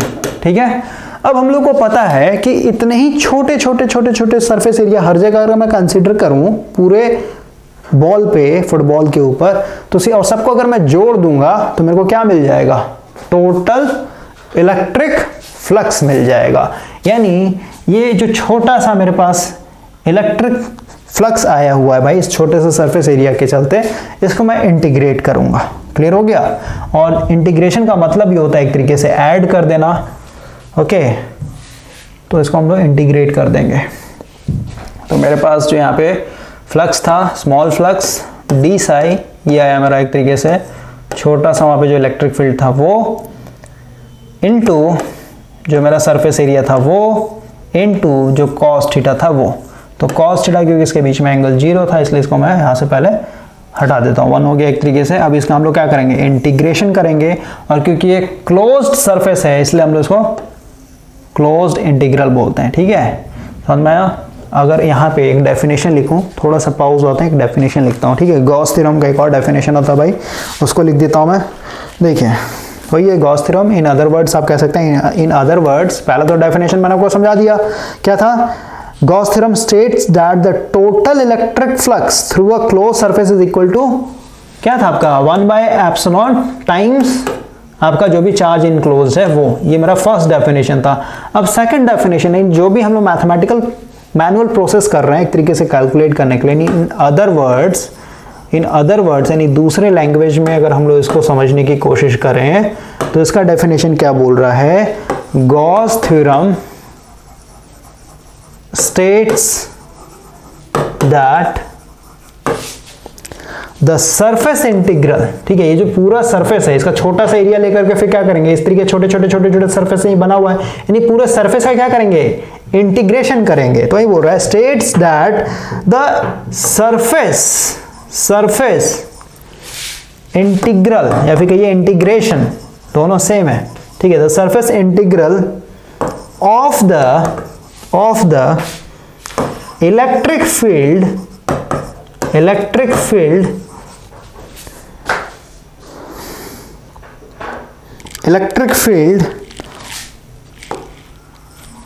over the closed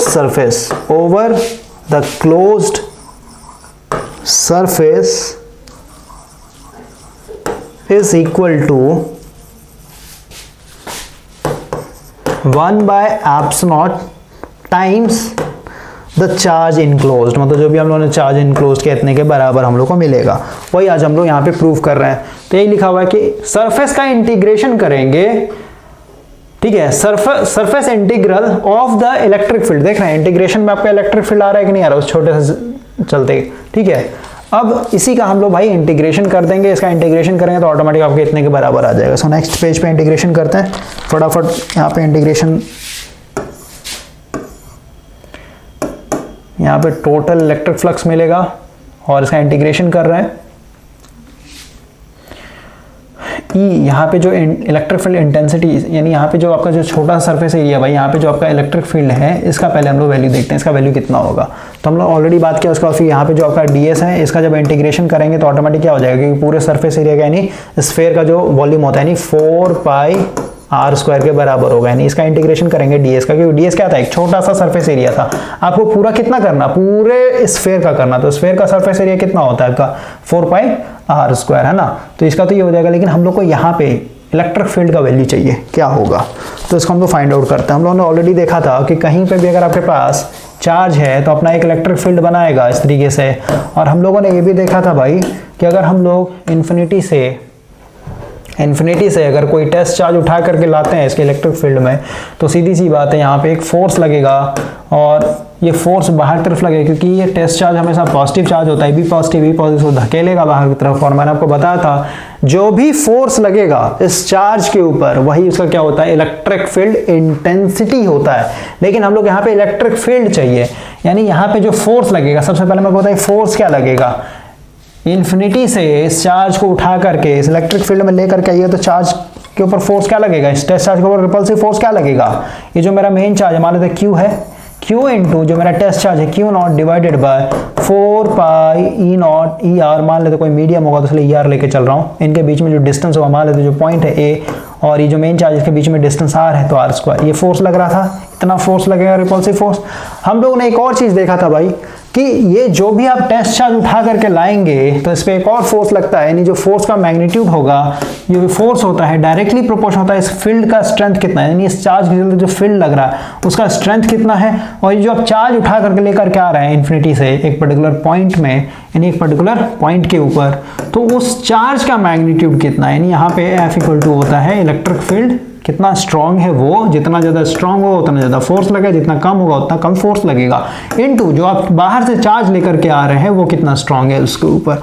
ओके, तो ये भी फोर्स है और ये भी फोर्स है, तो दोनों को बराबर कर देंगे। फिर कहिए यहाँ पे जो E है ये क्या है, इलेक्ट्रिक फील्ड है। इलेक्ट्रिक फील्ड को अगर हम लोग देखें वहां से तो क्या हो जाएगा, F बाय Q नॉट हो जाएगा, है ना। और हम लोग को F का वैल्यू ऑलरेडी पता है, यानी इस चार्ज को इस पॉइंट पर रखेंगे बाहर से ला करके, तो फोर्स कितना लगेगा, फोर्स का मैग्नीट्यूड हम लोग को पता है, नहीं फोर्स का मैग्नीट्यूड हम लोग यहाँ पे पुट करेंगे E बराबर F के जगह क्या हो जाएगा, मेन चार्ज जो आपने बाहर से उठा के लाया टेस्ट चार्ज वो divided by 4 pi E naught E R R square, और नीचे में ये Q नॉट था तो Q नॉट आपका यहाँ पे आ जाएगा, तो आपका Q नॉट से Q नॉट कैंसिल आउट हो जाएगा, ये खत्म हो जाएगा। तो जो इलेक्ट्रिक फील्ड होता है एक पर्टिकुलर पॉइंट के लिए क्या होता है, Q यानी जो मेन चार्ज है वो divided by 4 pi E naught E are, जो भी डिस्टेंस है मेन चार्ज और उस पॉइंट के बीच में उसका स्क्वायर। क्लियर हो गया, ये हो गया आपका इलेक्ट्रिक फील्ड। ठीक है, तो इलेक्ट्रिक फील्ड हम लोगों ने अभी जस्ट समझ लिया कहाँ से आता है। अब हम लोग को यहाँ पे बस वैल्यू पुट करना है, यानी जो हम लोग का ये जो स्मॉल इलेक्ट्रिक फ्लक्स था इसको हम लोग क्या कर रहे हैं, सरफेस इंटीग्रल कर रहे हैं। किसका कर रहे हैं, जो हम लोग का इलेक्ट्रिक फील्ड था E इंटू जो स्मॉल सरफेस था वो। ठीक है, तो E के जगह हम लोग यहाँ पे पुट करें वैल्यू, जो मेरा चार्ज इनक्लोज था, मेन चार्ज मान लेते हैं Q चार्ज इनक्लोज किया हुआ था आपने, क्लोज सरफेस मतलब जो भाई यहाँ पे जो स्फेयर लिया हुआ ना इसके अंदर जो चार्ज इनक्लोज है, मान लेते Q, तो Q यहाँ पे लिखेंगे क्योंकि इलेक्ट्रिक फील्ड अभी जस्ट देखा मेन चार्ज होता है वो Q divided by 4 pi E naught E R और आर स्क्वायर, जहाँ पे क्योंकि भाई आपको कहाँ पे निकालना है इलेक्ट्रिक फील्ड, कहाँ पे चाहिए, यहाँ पे आपने सरफेस एरिया कंसिडर किया है ना, तो यहाँ पे जब आपने सरफेस एरिया कंसिडर किया है तो सीधी सी बात, ये चार्ज जो है सेंटर पे रखा होता है, यहाँ से लेके यहाँ तक का जो डिस्टेंस होगा, क्योंकि आप टेस्ट चार्ज को बाहर से उठा के यहाँ पे रख रहे हैं, इलेक्ट्रिक फील्ड निकालने का वही तरीका होता है भाई, टेस्ट चार्ज को उठा के यहाँ पे रखिए, यहाँ पे जो फोर्स लगेगा, एक तो फोर्स लगेगा कूलम्ब्स लॉ के कारण, main charge into test charge divided by 4 pi E naught E R, और जो डिस्टेंस है इस पॉइंट से इस पॉइंट के बीच में, तो सीधी सी बात है क्या डिस्टेंस होगा बताइए, स्फीयर का रेडियस ही तो डिस्टेंस हो जाएगा भाई, सेंटर से अगर आप इसके सरफेस तक जाए तो यहाँ से डिस्टेंस क्या हो जाएगा, इसका रेडियस होगा, जो भी इसका रेडियस होगा वही तो डिस्टेंस हो जाएगा, इसलिए यहाँ पे मैं आर स्क्वायर लिख रहा हूँ। और एक और चीज देखा था कि टेस्ट चार्ज को उठा के यहाँ पे रखेंगे तो एक और फोर्स लगता है, ये होता है इलेक्ट्रिक फील्ड कितना स्ट्रेंथ का है वो इनटू जो मेरा टेस्ट चार्ज है वो कितना स्ट्रांग है वो, ठीक है। तो यहीं से मैंने निकाला ई बराबर क्या हो जाएगा आपका एफ बाय क्यू नॉट, तो एफ का वैल्यू यहाँ से हम लोगों ने यहाँ पे पुट किया तो क्यू नॉट से क्यू नॉट कट गया, तो ई मेरा यहाँ पे क्या आया, इस पॉइंट पे जो इलेक्ट्रिक फील्ड बनेगा क्या आएगा आपका main charge divided by 4 pi E naught E R R square, जहाँ पे आर क्या है ये रेडियस है, वही चीज मैंने यहाँ पे पुट किया। इस क्लोज साइक्लिक इंटीग्रल रहने देते हैं, ठीक है, सरफेस इंटीग्रल सॉरी, यहाँ पे मैंने ई का वैल्यू पुट कर दिया और ये मेरा जो ds है ये ds वैसे का वैसे ही रहेगा। अब देखिए जो मेरा कांस्टेंट वैल्यू हम बाहर ले लेंगे, q जो है जो भी चार्ज इनक्लोज्ड होगा 10 कूलम का 20 कूलम का तो कांस्टेंट है, q मेरा बाहर आ जाएगा, 4 पाई एप्सिलॉन नॉट अपने आप में कांस्टेंट होता है ना, रिलेटिव परमिटिविटी भी कांस्टेंट होगा और जो रेडियस है ये भी मेरा कांस्टेंट होगा। अब अंदर में क्या बचा, सिर्फ और सिर्फ हम लोग करेंगे किसका इंटीग्रेशन, ds का यानी सरफेस का, तो पूरा सरफेस का इंटीग्रेशन करेंगे तो क्या मिलेगा, यानी इसका जब आप इंटीग्रेशन कीजिएगा ओवरऑल तो क्या हो जाएगा आपका ये 4 पाई आर स्क्वायर होता है, ठीक है, 4 पाई आर स्क्वायर है ना, यानी इस पूरे के जगह मिटा करके मैं क्या लिख सकता हूँ, ये वाला वैल्यू 4 पाई आर स्क्वायर यहाँ पे हो जाएगा, यानी इसका इंटीग्रेशन जब आप कीजिएगा भाई ds का तो हो जाएगा 4 पाई आर स्क्वायर, तो ये आर स्क्वायर से आर स्क्वायर 4 पाई से 4 पाई कट जाएगा, यहाँ पे क्या आया जो मेरा टोटल इलेक्ट्रिक फ्लक्स होगा सरफेस पे ये आ जाएगा चार्ज जो भी मेरा इनक्लोज था वो डिवाइडेड बाय एप्सिलॉन नॉट, और मैंने आपको बताया था अगर कोई आपका यहाँ पे मीडियम होगा तो उसके चलते आपका यहाँ पे रिलेटिव परमिटिविटी आ जाएगा। क्लियर हो गया, ये हो गया एक तरीके से सरफेस पे टोटल इलेक्ट्रिक फ्लक्स, और गॉस थ्योरम ने भी यही बोला था और हम लोगों ने इसको मैनुअली प्रूफ करके भी एक तरीके से यहाँ पे प्रूफ कर लिया है। अब देखिए कुछ यहाँ पे स्पेशल केस लेंगे, मान लेते हैं भाई अगर ये जो अपने चार्ज यहाँ पे जो भी है मान लेते हैं इनक्लोज सरफेस है, ठीक है, पूरा का पूरा क्लोज सरफेस यानी स्फेरिकल सरफेस यानी फुटबॉल समझिए, इस फुटबॉल के अंदर मान लेते कोई चार्ज नहीं होता, सारा का सारा चार्ज मतलब मान लेते हॉलो है, हॉलो कहने का मतलब क्या हुआ, हॉलो मतलब क्या, अंदर से पूरा पूरा खोखला है भाई, ठीक है, अंदर से खोखला इसका मतलब क्या, अंदर में तो कोई चार्ज रहेगा नहीं, पूरा पूरा कहाँ रहेगा, जो भी रहेगा सरफेस के ऊपर एग्जिस्ट करेगा, इधर पूरा चार्ज है एग्जिस्ट, ठीक है, तो अंदर में कोई चार्ज है नहीं। अब मान लेते हैं आपसे पूछेगा कि सेंटर पे ये जो आपका स्फेरिकल बॉडी है, स्फेरिकल क्लोज्ड बॉडी है, इसके सरफेस पे बताइए टोटल इलेक्ट्रिक फ्लक्स, तो भाई सॉरी सेंटर पे, सरफेस पे नहीं सेंटर पे, ठीक है, तो सेंटर में बताइए कोई चार्ज एग्जिस्ट कर रहा है क्या, नहीं, यानी चार्ज अंदर में क्या है जीरो है। अब मान लेते हैं यहाँ पे मैं कोई गॉसियन सरफेस लूँ, गॉसियन सरफेस कहने का मतलब क्या होता है, क्लोज सरफेस, हमेशा गॉसियन सरफेस को इनक्लोज सरफेस बोलते हैं, क्योंकि हम लोगों ने गॉस थ्योरम पढ़ाई है किसके लिए, टोटल इलेक्ट्रिक फ्लक्स कैलकुलेट करने के लिए, तो सीधी सी बात है अंदर में मैंने क्लोज सरफेस लिया, अब सीधी सी बात है अंदर में कोई चार्ज एग्जिस्ट नहीं कर रहा था भाई, यहाँ पे उसी तरीके से मैनुअली अगर हम लोग यहाँ पे देखें, कहाँ गया हम लोग का एक और पेन, यहाँ पे एक छोटा सरफेस कंसीडर कीजिए है ना, तो यहाँ पे सरफेस का बाहर की तरफ डायरेक्शन ले लेते हैं ds का, यहाँ पे बताइए अंदर में कोई चार्ज ही नहीं, कोई इलेक्ट्रिक फील्ड बनेगा क्या, कोई इलेक्ट्रिक फील्ड नहीं बनेगा, और कोई इलेक्ट्रिक फील्ड ही नहीं बनेगा तो यहाँ पे जो आपका जो स्मॉल फ्लक्स बनता है वो भी नहीं बनेगा, क्योंकि ये किसके बराबर होता है, जो इलेक्ट्रिक फ्लक्स यहाँ पे इलेक्ट्रिक फील्ड बन रहा है छोटा सा वो, और जो प्रोडक्ट है आपका जो सरफेस एरिया है वो आपका वो, तो यही मेरा जीरो एक तरीके से, क्योंकि यहाँ पे अंदर में कोई चार्ज नहीं तो इलेक्ट्रिक फील्ड होगा नहीं, इलेक्ट्रिक फील्ड जीरो, तो सीधी सी बात है ओवरऑल आपका जो फ्लक्स होगा ये भी आपका जीरो हो जाएगा। यानी कोई भी अगर आपका क्लोज्ड सरफेस बॉडी है उसके अंदर अगर चार्ज जीरो है तो वहां पे आपका इलेक्ट्रिक फ्लक्स भी जीरो होगा, क्योंकि भाई इलेक्ट्रिक फील्ड, ध्यान समझिए, इलेक्ट्रिक फील्ड और इलेक्ट्रिक फ्लक्स ये दोनों एक दूसरे के ऊपर प्रोपोर्शनल होते हैं। कहाँ, कहीं पे अगर इलेक्ट्रिक फील्ड है तो वहां पे आपका इलेक्ट्रिक फ्लक्स होगा, अगर कहीं पे इलेक्ट्रिक फ्लक्स है इसका मतलब वहां पे इलेक्ट्रिक फील्ड भी होगा, ठीक है, एक दूसरे के ऊपर टोटली डिपेंडेंट है। आपका जो क्वेश्चन बोला भाई यहाँ पे, ये जो कॉन्सेप्चुअल क्वेश्चन था यहाँ पे यही बोल रहा है कि आपके पास एक हॉलो इंसुलेटेड कंडक्टिंग स्फेयर है। मतलब सबसे पहले एक स्फेयर बना दीजिए और ये स्फेयर कैसा है, खोखला है पूरा का पूरा। इसको छोटा कर लेते हैं। ये स्फेयर पूरा पूरा खोखला है, फुटबॉल समझिए। और फुटबॉल कंडक्टिंग बोला भाई, कंडक्टिंग मतलब पूरा पूरा फुटबॉल क्या है, आयरन का बना हुआ या फिर कहिए वो स्टील का बना हुआ, ठीक है, लोहे का बना हुआ है आपका। तो इस तरीके का हॉलो है। अब सीधी सी बात है, इस हॉलो कंडक्टिंग स्फेयर के ऊपर हम लोगों ने एक पॉजिटिव चार्ज दिया 10 कूलम का। पॉजिटिव चार्ज कैसे देंगे, यहां से इलेक्ट्रॉन खींच लेंगे तो इसके पास सिर्फ और सिर्फ पॉजिटिव चार्ज बचेगा। और क्योंकि अंदर से हॉलो होता है, अंदर में तो कोई चार्ज रहेगा नहीं, तो ऑटोमेटिक क्या हो जाएगा, पूरा पूरा इसका जो सरफेस है, बाहरी वाला जो ढांचा है, इसका जो कवर होगा, उसके ऊपर आपका पूरा पूरा 10 कूलम का चार्ज इस तरीके से एग्जिस्ट कर रहा होगा, ठीक है, पूरा पूरा स्प्रेड होगा। अब आगे बोलता है what will be the electric field, electric field पूछा, इलेक्ट्रिक फ्लक्स नहीं, electric field at the centre of the sphere. भाई अब मुझे बताइए, सेंटर पे आपसे पूछ रहा है इलेक्ट्रिक फील्ड बताने के लिए, तो मेरे को बताइए अंदर में कोई चार्ज ही एग्जिस्ट नहीं कर रहा है, सारा का सारा चार्ज तो सरफेस पे। तो अगर आप यहाँ पे गॉस लॉ यूज करते हैं, गॉस थ्योरम यूज करते हैं, यानी एक इनक्लोज्ड सरफेस इस तरीके से ले लीजिए, तो अंदर में कोई चार्ज ही नहीं है, तो सीधी सी बात है इलेक्ट्रिक फील्ड भी नहीं बनेगा, यहाँ पे इलेक्ट्रिक फील्ड ही नहीं है एक तरीके से, तो सीधी सी बात है कोई फ्लक्स भी नहीं बनेगा। यानी इस क्वेश्चन में अगर आपसे इलेक्ट्रिक फ्लक्स पूछता या फिर इलेक्ट्रिक फील्ड पूछता, तो दोनों के केस में क्या हो जाता, जीरो। क्लियर हुआ। फिर चाहे आपका रेडियस कुछ भी हो, और फॉर्मूला लगा लीजिए आपका, गॉस थ्योरम क्या बोलता है, जो टोटल इलेक्ट्रिक फ्लक्स होता है किसके बराबर हो जाएगा, 1/ε0 इनटू आपका यहाँ पे जो भी इलेक्ट्रिक फील्ड है वो, तो यहाँ से इलेक्ट्रिक फील्ड निकाल सकते, इलेक्ट्रिक फील्ड क्या हो जाएगा आपका टोटल इलेक्ट्रिक फ्लक्स इनटू आपका E0। तो सीधी सी बात है E ही जीरो है, फिर फ्लक्स ही जीरो, तो सीधी सी बात है आपका E भी जीरो होगा, क्योंकि दोनों एक दूसरे के ऊपर डायरेक्टली प्रोपोर्शनल होता है। तो इतना भाई मैंने इसलिए समझाया ताकि इस क्वेश्चन को आपको रटना ना पड़े, ठीक है, कुछ समझ में आए कॉन्सेप्ट कि ये कैसे होता है, ठीक है। मैं ऐसे भी बता सकता था लेकिन कोई मतलब नहीं बनता है। तो पैरेलल में आपको बहुत कुछ यहाँ पे टर्म सीखने को मिला है, और फिजिक्स का भी काफ़ी ज़्यादा आपको टर्म सीखने को मिला है, और आपका ये क्वेश्चन भी पैरेलली डील हो गया। और गॉस थ्योरम का भाई काफ़ी ज़्यादा एप्लीकेशन होता है इलेक्ट्रोस्टैटिक में, तो गॉस थ्योरम को समझ लेंगे तो आपका और भी जो क्वेश्चन बनेगा, एक मेटल शीट के कारण, एक मेटल वायर के कारण, ठीक है, एक पर्टिकुलर पॉइंट पे इलेक्ट्रिक फील्ड बताना है, फिर इलेक्ट्रिक फ्लक्स बताना है, इस तरीके का आपका क्वेश्चन बनते हैं। तो क्लियर हो गया क्वेश्चन नंबर 38। अब इसके बाद जो भी आपका न्यूमेरिकल टाइप का जो क्वेश्चन है ना भाई, उसमें हम लोग ज़्यादा टाइम नहीं देंगे क्योंकि पूरा पूरा फार्मूला बेस्ड है, तो हम लोग यहाँ से स्पीड अपना इंक्रीज करेंगे। तो आई होप कि ये समझ में आ गया होगा। तो आज के लिए इतना ही।